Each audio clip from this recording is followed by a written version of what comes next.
আব্বু আম্মু অনেক খুশি। ক্লাসগুলা মাশাআল্লাহ অনেক ভালো। তুমি জুনিয়রদের আসলে কি সাজেস্ট করবা যে ওদের প্রি মেডিকেল করা উচিত কিনা? এটা অনেক হেল্পফুল ছিল আমার জন্য মেডিকেল প্রি মেডিকেল ব্যাচ। টিচাররাও অনেক প্রাউড ফিল করতেছে আমাকে নিয়ে। আমাদের সাথে জাতীয় মেধায় ২৮তম চট্টগ্রাম কলেজের গর্ব, মেডিলজিরও গর্ব, নিশাত তাসনিম মাইশা আছে। তো মাইশা এবছর জাতীয় মেধায় ২৮তম হয়েছে। তো মাইশার কাছে আমরা তার অনুভূতি শুনবো। মাইশা, কেমন লাগছে এই যে ২৮তম হলে সারা বাংলাদেশে? জি, আলহামদুলিল্লাহ অনেক ভালো লাগতেছে।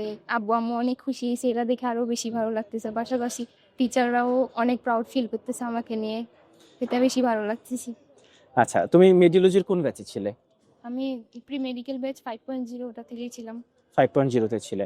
তো তুমি কি ক্লাস করতে জি হ্যাঁ, মেডিকেলে? ক্লাস করতাম, সবার ক্লাসই করছি মোটামুটি। হুম, হুম। ক্লাসগুলা মাশাআল্লাহ অনেক ভালো। একদম বেসিক থেকে শুরু করে যতটুকু প্রয়োজন সবগুলোই ক্লাসে পড়ানো হয়।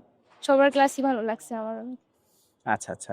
তুমি এটা বলো যে প্রি মেডিকেলের যে জার্নি, জি। এই জার্নিটা আসলে তোমাকে মেডিকেলে চান্স পেতে বা ভালো করতে কতটা হেল্প করছে?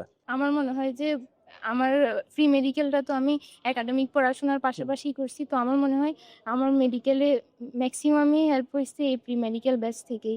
এখান থেকে আমি মেইন মেডিকেলের প্রিপারেশনের যাত্রাটা শুরু করছিলাম।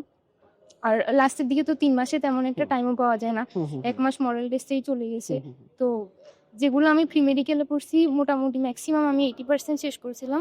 ওগুলাই আমি আর 20% লাস্ট ৩ মাসে শেষ করে রিভাইজ দিতে অনেক টাইম পাইছি আমি। এটা অনেক হেল্পফুল ছিল আমার জন্য মেডিলজি প্রি মেডিকেল ব্যাচ। আচ্ছা, আচ্ছা। তুমি এখনো একটা বিতর্ক চলে যে জি। প্রি মেডিকেল করব কি করব না। প্রি মেডিকেল আসলে একাডেমিকের একটা প্রেশারও আসলে থাকে। প্রি মেডিকেলের ক্লাসগুলো কন্টিনিউ করাটাও আসলে টাফ। তুমি জুনিয়রদের আসলে কি সাজেস্ট করবা যে ওদের প্রি মেডিকেল করা উচিত কিনা? বা একাডেমিকের সাথে ওরা এটা কিভাবে সামলাবে সেটা একটু বলতে পারো?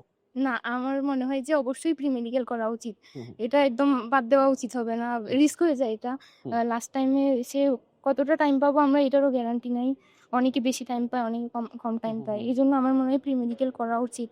আর একাডেমিকের প্রেশার যেটা আসলে মনে হয় যে এটা প্রেশার, কিন্তু অ্যাডমিশনের প্রেশারটা আরো অনেক বেশি আমার মনে হইছে। তো একাডেমিকের পাশাপাশি প্রি মেডিকেলটা করা উচিত।